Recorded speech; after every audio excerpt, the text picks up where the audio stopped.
This is Chapter 7, Audio, Crime, Law, and Deviance. So let's start off with the learning objectives for Chapter 7, which are to examine the history of race, crime, and deviance, analyze stock stories of race, crime, and deviance, apply the matrix lens to the relationship between crime and deviance, and formulate transformative narratives of crime and deviance. You guessed it. Alrighty, so history of race, crime, and punishment. Behavior may be criminal and or deviant, but there's a difference between the two. Deviance refers to all actions or behaviors that defy social norms. This includes crimes and social expectations. For example, it could be wearing the wrong color to a soccer match or just not wearing anything at all. Nudists are super deviant in our culture. When deviance violates ethical standards like murder, it becomes a crime. So to understand deviance, we have to understand the foundations of whiteness in the culture. So the foundations of whiteness, in American culture is colonialism. It was Europeans venturing into Africa and the Americas that began this racial hierarchy as they placed themselves above Africans and indigenous populations. Elite European males institutionalized whiteness to control blacks, Native Americans, women, and others. Laws affecting racial, ethnic, and class groups helped create and sustain white privilege, which refers to laws, practices, and behaviors which preserve benefits for only people identified as white. It's often referred to as invisible, as people who have it don't realize they have it. It's not like you get everything for free, you simply don't have the additional hurdle of race affecting your life opportunities. So you could be white and poor, or queer, or disabled, or marginal in some other way, but race is not a hurdle you have to contend with, to overcome in order to find success. So white normative structures are those norms and institutions that obscure the racial intent of these laws. So when the structure of society is skewed towards one racial group, it leads to that institutional discrimination that's not affected by changing people's hearts and minds around race issues. So even if every person was non-racist, these structural advantages that give one group power over other groups are what lead to the unequal consequences. So when it comes to legislating white privilege, racial consciousness refers to the awareness of race shared by members of both a group and the wider society. Racial consciousness normalized racial hierarchies by making the notions of white privilege real at the expense of people of color. White racial consciousness linked notions of normalcy was engraved into our national laws as early as 1790 with the passage of the U.S. Naturalization Act, or law. This law limited citizenship to immigrants who were, quote, free white persons of good character, end quote. So this meant that children of fathers who were U.S. residents were granted citizenship and no one else. Colonial laws also linked white racial consciousness to the laws that were passed, and this happened as white privilege originated as a set of rules that were created and preserved through a series of laws, mores, and beliefs that guaranteed white personal privilege over blacks, Native Americans, Asians, Hispanics, and others. Laws differed for different racial groups. So for example, only blacks could be whipped naked. Slave women could be raped, and any offspring that resulted would be slaves. Any white or free woman of color that elected to have sex with or marry a male slave could then be forced into slavery themselves. So these laws were codified into what was called the slave codes. Under this, white males were further empowered when they joined the slave patrols. Slave patrols were organized groups of white men with police power used to regulate the specific population by enforcing the slave codes. The first patrols started in 1757 in Georgia, where the white landowners and residents were required to serve in slave patrols. Patrols consisted of no more than 7 white men who would ride throughout the night, challenging any slaves they encountered and demanding that they prove they were not engaging in unlawful activities. These policies were active throughout the South to the end of the Civil War. And at the end of the Civil War, there was a need for new laws aimed at controlling freed blacks under this white supremacist ideology. And soon after Reconstruction, these Jim Crow laws emerged to cement the control of white supremacy in America. Jim Crow laws held sway in the United States from the 1880s into the 1960s. These laws were used for white social control and construction of deviance. But during the latter half of the 19th century, whiteness was also being defined on the western frontier at the expense of Native Americans. Hundreds of Native Americans were held as prisoners and subjected to military trials. Most adult males were found guilty and sentenced to death. The presumption of guilt had nothing to do with whether or not they were actually warriors, but whether they were merely present at the scene of a fight. In the largest mass execution in U.S. history, 38 Dakota Indians were hanged in 1862 in Mankato, Minnesota, on orders of President of the United States, Abraham Lincoln. You know that great guy everyone loves? They were accused of killing 490 white settlers during the Santee Sioux Uprising. The Sioux were actually angered by the repeated broken treaties and the failure of the U.S. to live up to its promises. Enraged and starving, the Native Americans attempted to take back their land by force. After the execution and under the executive orders, the remaining Native Americans were resettled onto what we now call reservations. From this period and for the next few decades, Native Americans were constantly vilified as criminals. The consolidation of Native American lands, along with the end of the Civil War, marshaled a new period of whiteness and social control.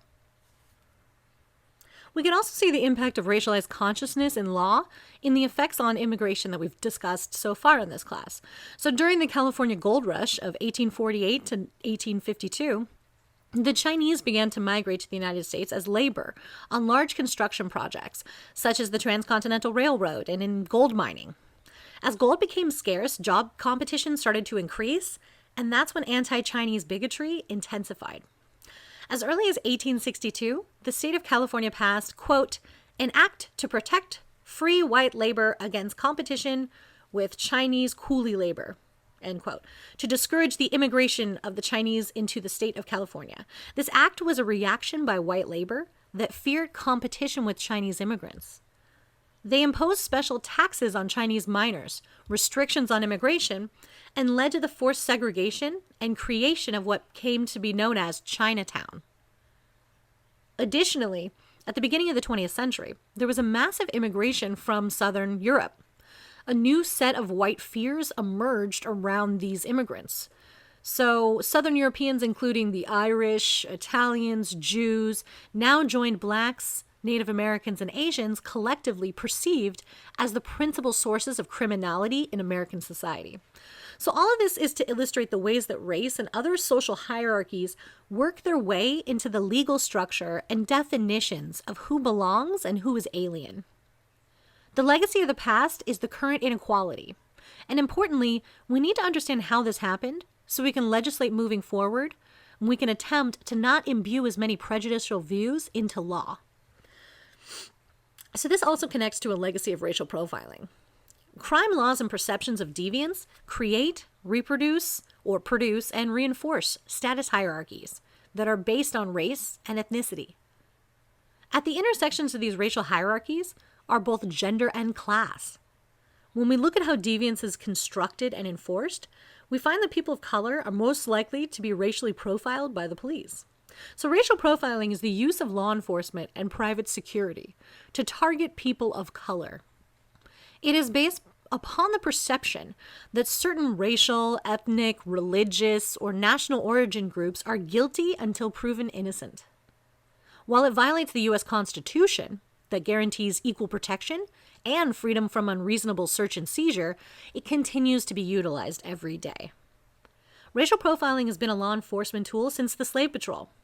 Today, Blacks, Hispanics, the Roma, Muslims, and Native Americans experience the most profiling. New York Police Department's stop and frisk policies demonstrate the dangers of racial profiling. As a program, it started in 2004 and involved as many as 4 million citizens. At least 83% of all of these stops and frisks have been Black and Latino residents, while 9 out of 10 are completely innocent. So it's basically just stopping people, fish in a barrel policing. They're not actually finding any illegal activity. They're just stopping and searching and detaining people because they, quote, fit the description. They look like a criminal. Differential policing and enforcement not only stigmatizes and marginalizes people of color, but it socially constructs them as deviant and kind of sets this precedent, right, that certain groups of people can just be suspect. Okay, so the discipline of sociology and criminology have been concerned with crime and deviance. These concerns have mirrored society's attempts to justify racial, gendered, and class hierarchies, among all these other hierarchies we talked about, like disability, sexuality, all that kind of stuff. So, as such, the standard theories within sociology and criminology may be considered stock stories in a lot of ways, because a lot of these theories were developed in a time period imbued with those racial notions. And like I said before, the values of the time make their way into the theories we produce, the laws we create, all of these kind of things. So we have to kind of be critical of our belief systems to really understand what's helping us construct what's going on in the modern day. So we have to be critical of these theories to kind of understand how to move forward. So anywho, these theories fall into two broad categories: biosocial theories and ecological perspectives. So let's go through biosocial first. Okay, so our earliest and most systematic attempts to understand deviance are linked to biology, right, through these biosocial theories. So Lombroso's kind of the poster child for this crap, right? He ascribed crime and deviance to ethnicity and race. He argued that Africans, Asians, and American Indians were prone to crime and deviance.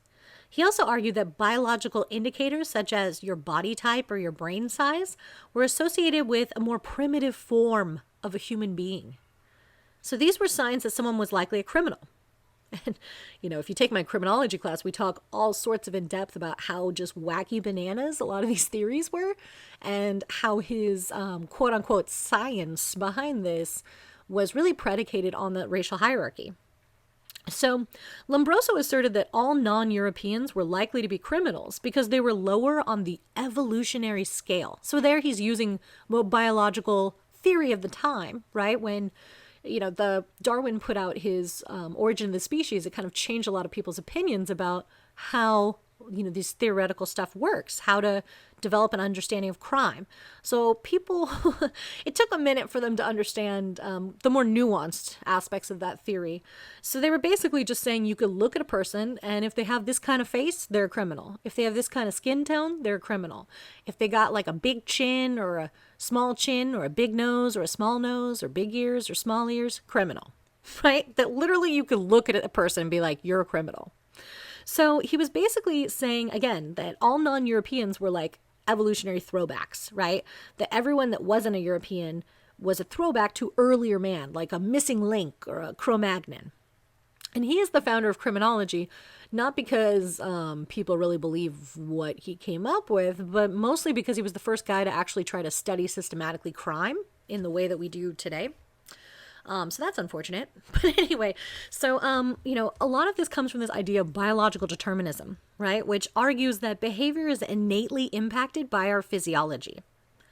So by the time that Lombroso's work reached the United States at the turn of the 20th century, biological determinism was the dominant explanation for crime and deviance within the U.S. So the overrepresentation of African Americans and some immigrants in crime statistics caused a lot of people to link race and ethnicity to crime and deviance. While some scholars have revived this discourse in recent generations, especially after brain scan technology has come about, since the 70s onward, there's been a revival in this discourse that links crime and biology. And they've stressed that a person's behavior is influenced by both their biology and their environment, right? That there is no nature v nurture, it's nature and nurture, right? So critiques of those approaches have quickly pointed out that the implicit racial, gendered, and class biases are inherent within the idea of a biological superiority, right? Who's superior? Well, when you look at the hierarchies of who's deemed biologically superior, it fits with the social hierarchies of who's deemed superior, right? So when you look at something just straight biologically, then, there's just diversity of biological expression. There's no like inherent, this is the best one, right? But people took their social understandings of race, which was that Europeans are better than everybody, and put that into a biological understanding of race, right? So they basically can quickly lead to this kind of biological social determinism, right? That argues that, you can't really trust people of certain racial groups because they're just inherently criminal.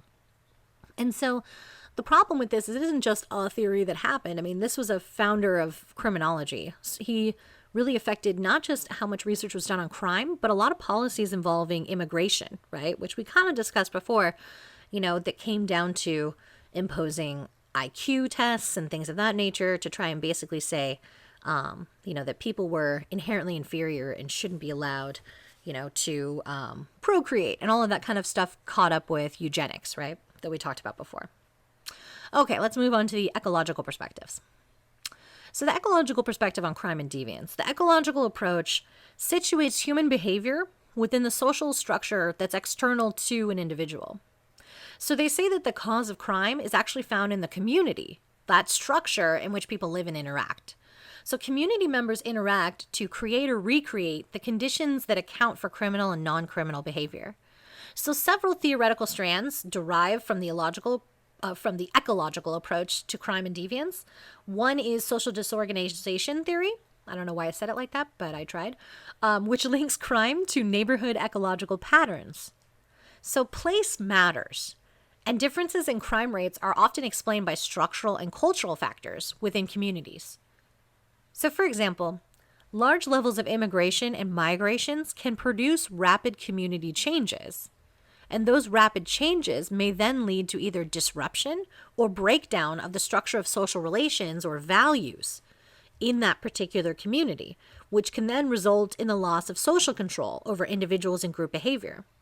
So during the period of stress, social disorganization prevails, and crime, which is situational and not group specific, develops and persists. So, a kind of more modern understanding of this, there's this great book by a leading sociologist scholar at Harvard called Evicted, right? And the book is all about how, basically chronicling the experiences of people that are being evicted and all the stuff that they go through just trying to find safe housing for them and their families.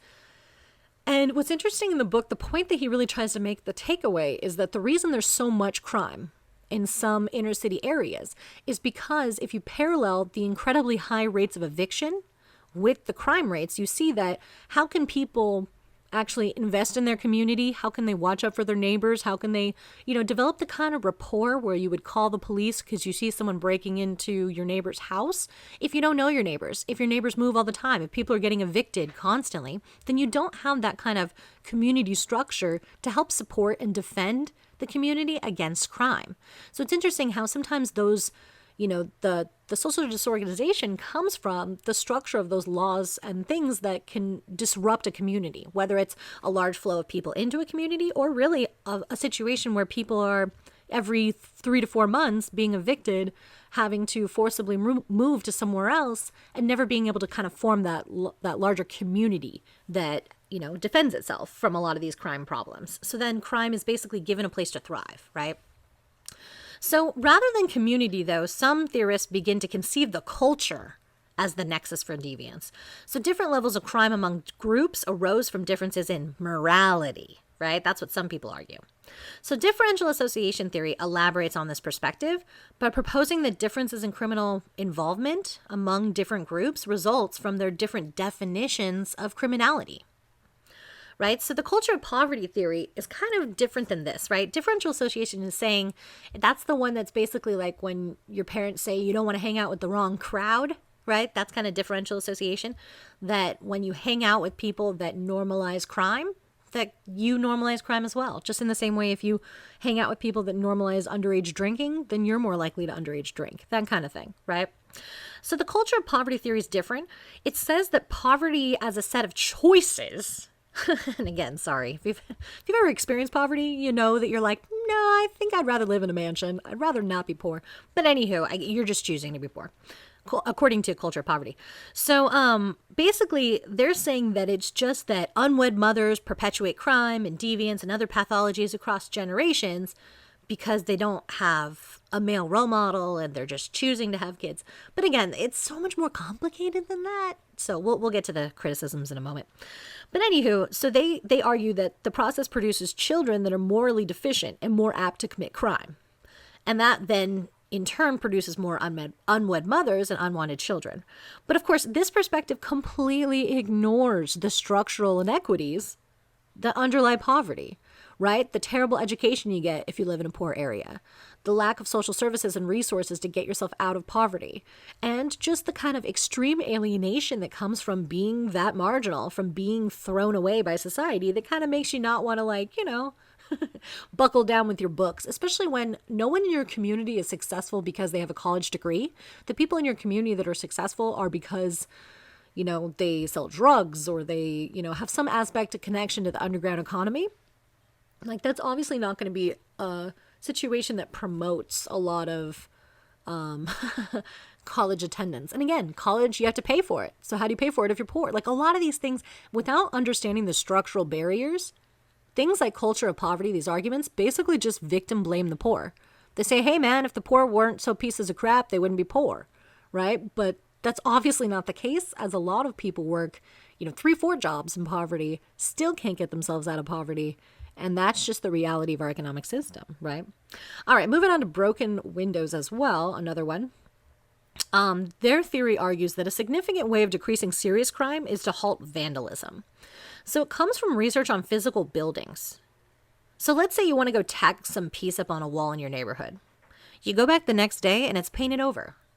So you paint it again, and then the next day it's painted over again. Pretty soon you're going to stop wasting your time on that wall and find one that's not going to be painted over as soon. Now let's say you tag a wall and a week later it's still there. The odds are there will be other graffiti there as well, showing that when vandalism becomes more widespread and not immediately discouraged, people start seeing it as their space and vandalism increases. Of course, the original point of broken windows was about abandoned factories and the windows being replaced when they were broken. So abandoned properties, vandalism, litter, filth, not only demoralize community residents, but also produce a form of nihilism, which is an extreme form of fatalism, where people feel overwhelmed by life circumstances and it leaves people feeling hopeless, right? So now here's where it gets weird. They took this theory about buildings and then applied it to human behaviors such as jaywalking, petty crime, or vandalism. And the assumption is that if you get a ticket, right, if you ticket someone for jaywalking or take them to jail for jaywalking or crack down on them or arrest them and, for these petty crimes, that later they're not going to commit larger crimes. So again, the idea is you stop a petty criminal now before they become like a rapist or a murderer. And the problem with this notion is that there's no evidence that this works or that petty crimes lead to escalating violent crimes. So while fixing broken windows may lead to increasing sources of pride in a community, it does not explain lower levels of crime and deviance. So the matrix approach that we discuss from the book really says that powerful elites construct and enforce laws that protect their own interests. So Du Bois in 1904 was the first to theorize and document the intersectional or matrix approach to crime and deviance. He dismissed the biological basis of crime and pointed out how social structures influence crime and deviance. So the matrix perspective helps us interrogate our assumptions that are associated with what is deviant and normal, or really between what is criminal and non-criminal. Okay, so one of the seminal theoretical approaches observes that space and place where stress are greatest are also more likely to have more levels of deviance, right? Because stress causes strain. So general strain theory proposes that racism produces stressful events and environments which can lead to crime. So it suggested that African Americans' view of the United States from a perspective where race matters because it significantly alters their life chances for success, right? So obviously that's going to frame your experiences. So using Merton's strain theory, it talks about how you can either accept or reject the cultural goals or accept or reject the institutionalized means. And accept or reject might be a little bit simplistic, so I just want to explain this really briefly, right? So I included a graphic here of Merton's deviance typology for strain theory just to kind of go through how this works a little bit. So the idea is that some people accept the goals of society and some reject them, while some accept the institutionalized means and some reject those as well. And again, those can be somewhat simplistic terms, but let me just explain it a little bit. So conformist is someone who accepts the cultural goals and accepts the institutionalized means, right? So this would be the cultural goal.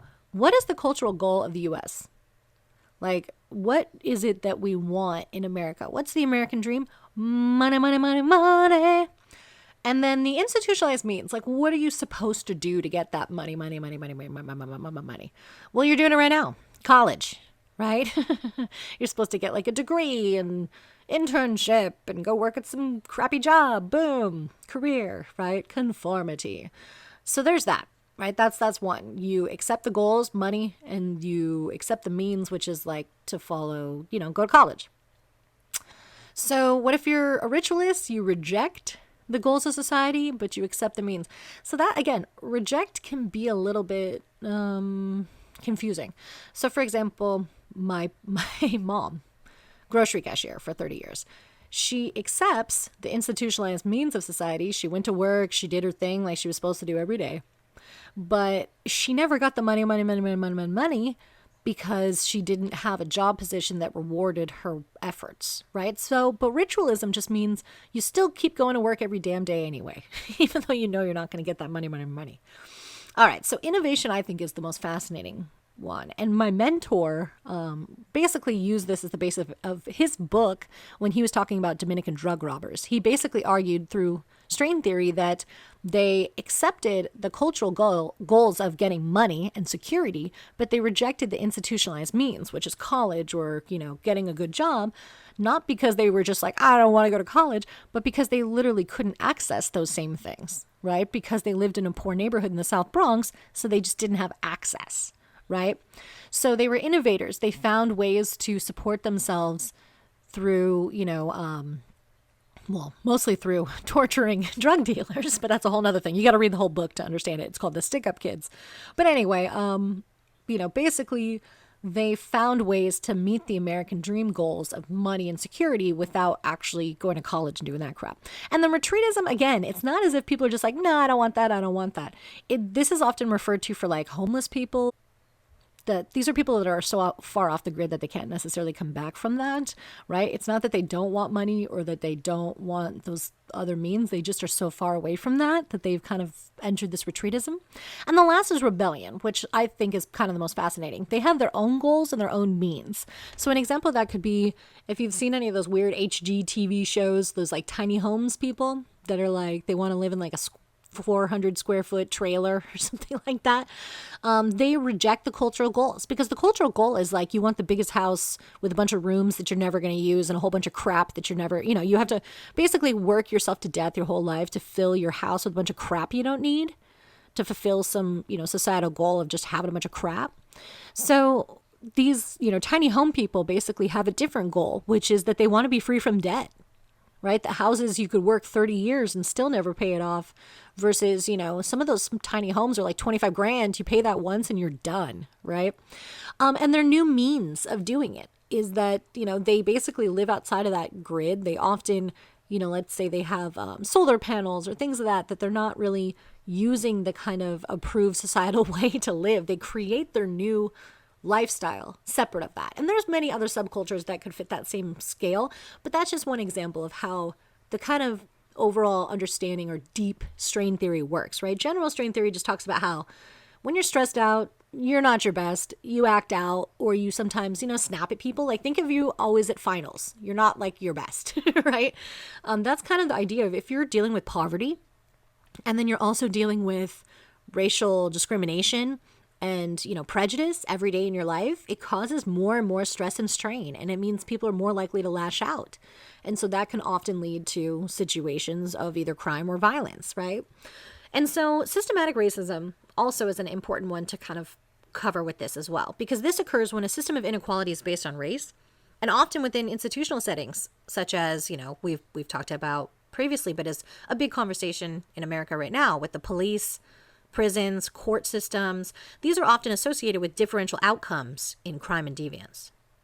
So because of systemic racism, people of color are more likely to be victims of police abuse, more likely to be victims of racial profiling and differential criminal sanctioning, meaning longer sentences, more jail time, more likely to go to jail. Racialization, gender, and disempowerment also interact within communities. They produce increased surveillance and criminalization, and ultimately incarceration as a result. Inner city Black males find their lives are more difficult because police assume that there are neighborhood problems that should be fixed. So the increased prevalence of non-white males in the criminal justice system is more about the increase in surveillance and policing, more so than an actual increase in criminalization, right? So if more people are in jail that are black and brown, people say, oh, well, they just must be committing more crimes. But actually, in fact, it's more a reflection of what communities are being hyper-policed versus others. So the reality that inner city communities are surrounded by forces beyond residents' control, right? There's a lot of challenges to identify manhood in a situation where manhood in our culture is so connected to capitalism. You know, when you meet a man for the first time, it's always like, what do you do for a living, right? That's so much about affluence and social class is caught up in masculinity. So this can really affect men because there's really only 3 ways that men can prove their masculinity in American society, right? It's how much money you have, like the nice car, the nice house, all that kind of crap. But let's say you're poor, then you're cut off from that. Well, what are the 2 other ways that men can prove themselves? They can prove themselves through sexual prowess, right? How many women you have sex with, or sometimes, you know, kind of predate upon, often with like younger women. And then the third is, you know, can you wield violence effectively, right? If you have the money in the nice car, you're considered more masculine. If you have sex with all the women, you're considered more masculine. If you can wield violence, considered more masculine. So those are really the only ways that we allow men to have masculinity in our culture. So in situations where men can't get it legitimately through, like, you know, having a nice car or something, there's much more about this idea of reputation and having, you know, the violence and the sexual performative natures. So, you know, this idea of having a reputation or, you know, defending your reputation or losing credibility is a big problem when you're talking about a violent hierarchy, right? So there's a book I make students read in my crim class that really goes into this called The Code of the Street, right? Which the code itself just enforces respect, justice, and rights. And the code puts a check on wholesale violence. It basically perpetuates a climate of violence. So, you know, at the intersection of race, class, and gender and age, young men of color face this double bind where, you know, they can't be defined as hardworking men, right? And they choose hypermasculinity and this deviance as a means of demonstrating their manhood. So the hypermasculinity has been romanticized and glorified in hip hop and linked to increasing levels of interpersonal conflicts, also group violence, gang violence, and sexual exploitation of young women of color. So those who internalize this code of the street and live by it are much more likely to be involved later in reported acts of violence. So sociologists have pointed to the structural inequities such as racism and social isolation as the causal link to understanding differential outcomes in crime and deviance. Racism, differential education funding, and the lack of opportunities may lead to a culture of poverty, not the other way around. So all of these factors are structural. The matrix informs us that crime and deviance are situational and contextually specific. So for example, spaces and places like urban centers will produce different types of deviance or different possibilities than spaces and places such as corporations. Alrighty, so structure and context of crime and deviance. So the prison industrial complex just refers to the policies that target and greatly expand the U.S. inmate population. So it describes a system which merges government and industry through the use of surveillance, policing, and imprisonment to try to solve economic, social, and political problems. So political support for these policies is influenced by private prison companies and businesses that supply goods and services to government prison entities, meaning politicians make bank from all of these lobbyists giving them money to support these private prisons. And again, if you haven't looked into private prisons, holy crap, that's a rabbit hole. You can go down all day about how messed up that is. Like, they literally charge inmates for toilet paper. Things that are offered by the state, they will then charge money for, and they will deny people medical care and things like that. Why? So they can make a profit, right? So it's very, very problematic. All the things that are the worst about prisons get even worse in a private prison system. So, you know, moving on to like, how does this come about, right? The tough on crime, this war on drug stuff, it all originated with Richard Nixon, who made this law and order, you know, move when he was, you know, making a 1968 bid for the presidency. He, you know, kind of pushed, you know, law and order and whatever. But you have to understand the context of the time period as to why he was doing this. The true motivation of why he started the war on drugs was to surveil and police the black community and anti-Vietnam War protesters who were associated with marijuana use. And again, if you don't believe me, you can literally see the quote, Google it, from his chief of staff at the time, that straight up says, like, no, we created this to target those communities. I mean, it's wild. Anyway, so the key force driving mass incarceration in the U.S. in the modern day is that war on drugs. It has literally exploded the prison population. So people of color are more likely than whites to be incarcerated. So more specifically, its policies have resulted in the disproportionate increase in the criminalization of poor, non-white offenders. Blacks and Latinos, especially males, are disproportionately targeted by police in many major municipalities.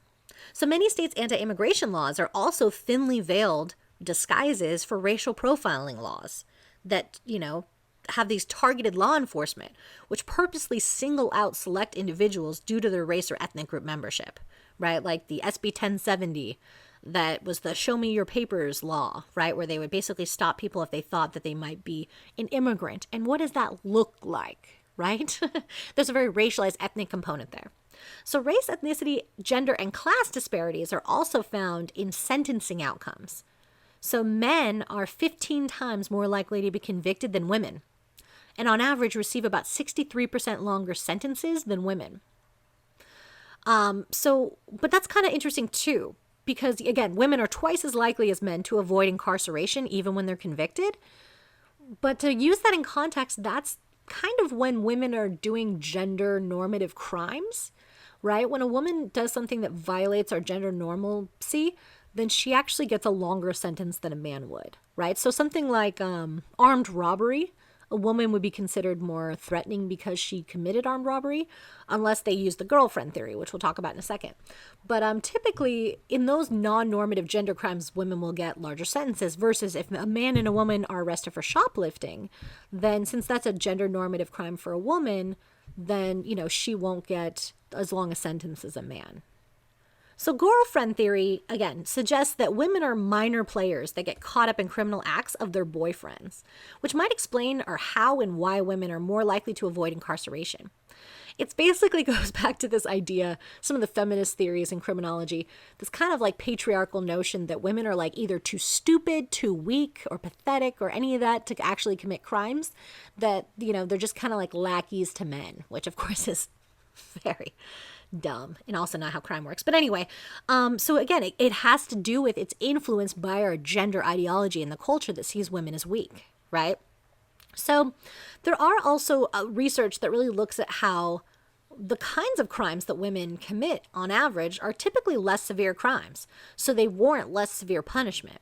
Also, prosecutors are just often more lenient to female defendants because of their family status. They might be a mother, right? And women may also be more likely to cooperate or be granted plea deals. But the problem is again, this is not the same by race. When you look at women in general, what they face is going to be different based on their race or ethnicity.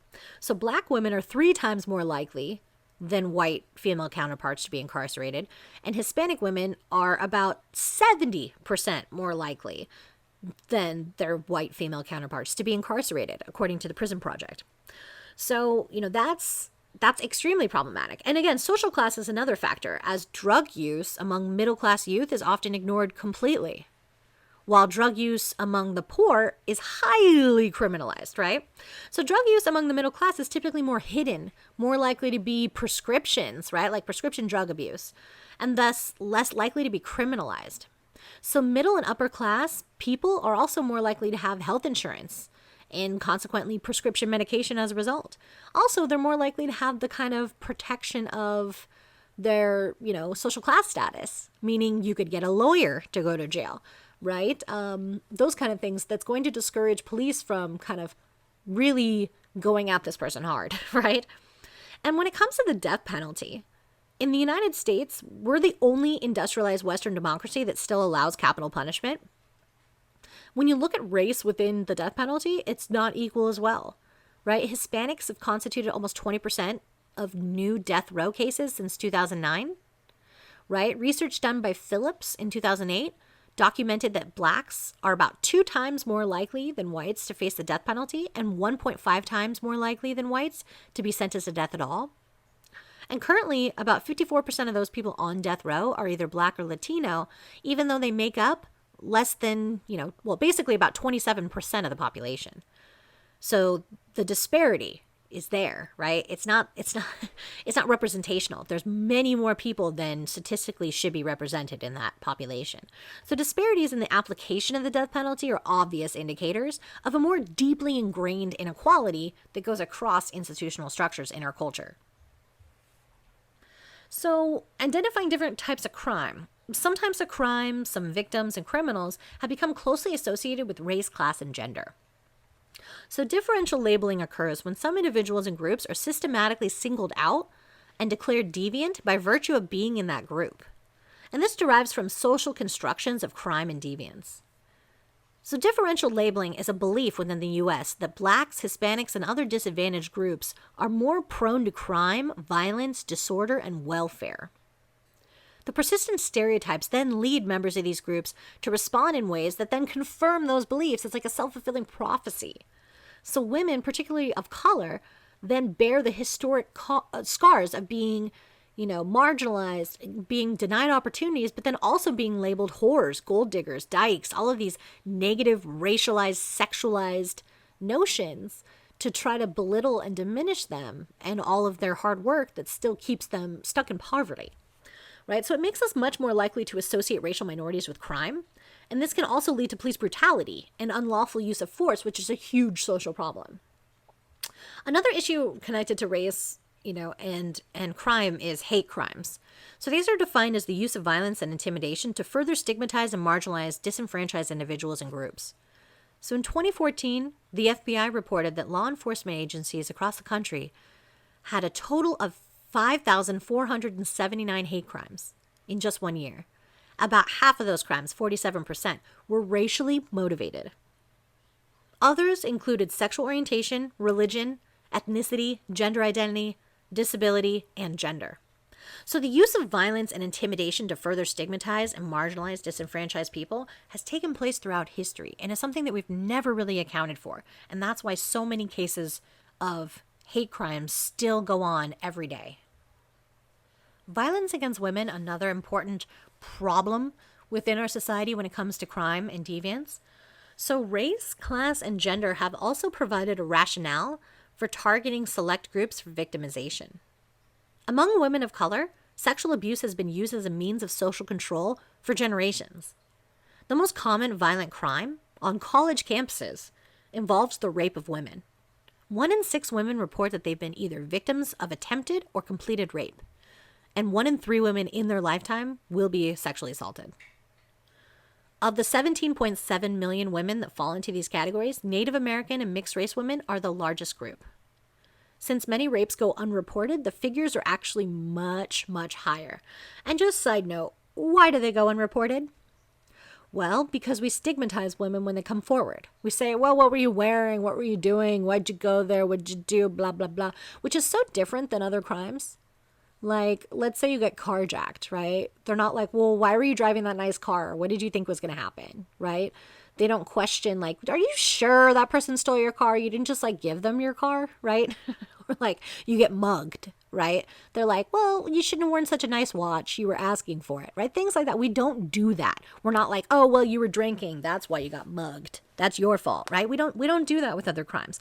Why do we do that with rape? Because we live in a rape culture, a culture that justifies violence against women and justifies the sexualizing of women as, basically just objects and not people, right? And this leads to so much problems, especially because women then, the more marginalized a woman is, right? By, again, race, their class, maybe their gender identity, their sexuality, disability, any of these things just makes them more vulnerable to this kind of violence. So 1 in 5 women and 1 in 71 men will be raped at some point in their lives. It's another problem when men come forward as victims. They are often not taken seriously, especially by law enforcement, because we have a lot of kind of misnomers and bad ideas about how this works, that men can't be raped. And a lot of that comes from, again, our gendered ideas about sexuality that are mad flawed and just gross. Like, how gross is it that people's knee-jerk reaction is to defend a rapist? Like, who does that, right? But people do that all the damn time. If you look at, what's his face? Bill Cosby, right? When the first woman and then the first two women after that, so the first three women came forward against Bill Cosby saying that he had drugged them and raped them and destroyed their careers and lives, everyone said, oh, they're just lying. They just want 15 minutes of fame. Because, so many women want to be Googled and have their name come up as victim of rape by Bill Cosby. Obviously not. That's like a disgusting thing that people do. But why? To just diminish a woman that comes forward. But then all of a sudden, 20 women come forward, 30 women come forward, 70 plus women come forward. And then what?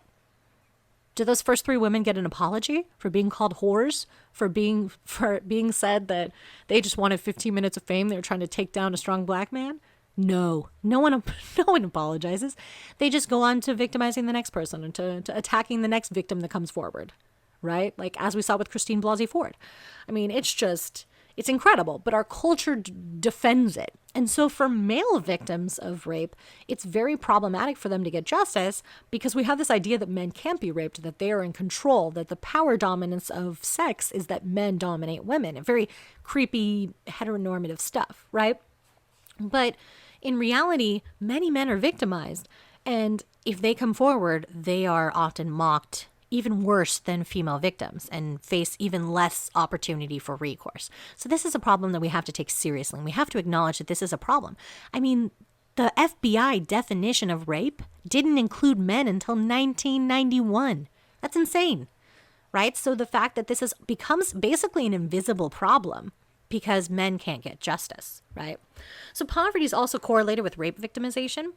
Among all groups, people in the poorest households have more than double the rate of violent victimizations than people with higher income households. So again, it's not victim blaming. It's just the fact that the more marginal you are, the more you can be targeted for victimization, right? Because you have less things to protect you, right? You have less of the social structure. You don't have money for the lawyer. You don't have any of that. And also because you're not really respected by society, people are less likely to really give a crap about what happens to you, right? So this is particular for domestic farm workers. That's a particular example, right? Specifically undocumented workers, that they are often victims of sexual abuse. And these victims are isolated physically, legally, or both. And they're obviously very unlikely to report or be able to prove that they were raped or abused, right, while they were being domestic farm workers. So in 2006, 33% of domestic workers experienced verbal or physical abuse or were made to feel uncomfortable by their employers. A third felt that their race or ethnicity or immigration status contributed to their employer's, terrible behavior, right? And so this is a problem because basically, a lot of rapists are predators that groom or isolate people based on how victimizable they are, right? So they look for someone that doesn't have those kind of social protections, and then they basically use that as a way to victimize somebody. Okay, some more victimizers. White-collar crime. So white-collar crime is crime committed by a person of respectability and high social status in the course of his or her occupation, typically his. So African Americans and other disadvantaged groups are extremely unlikely to engage in corporate-level white-collar crimes like antitrust activities, largely because they don't have those jobs. Same thing for women, much less likely to participate in white-collar crime, because these differences manifest the clear structural opportunities that coincide with race, class, and gender.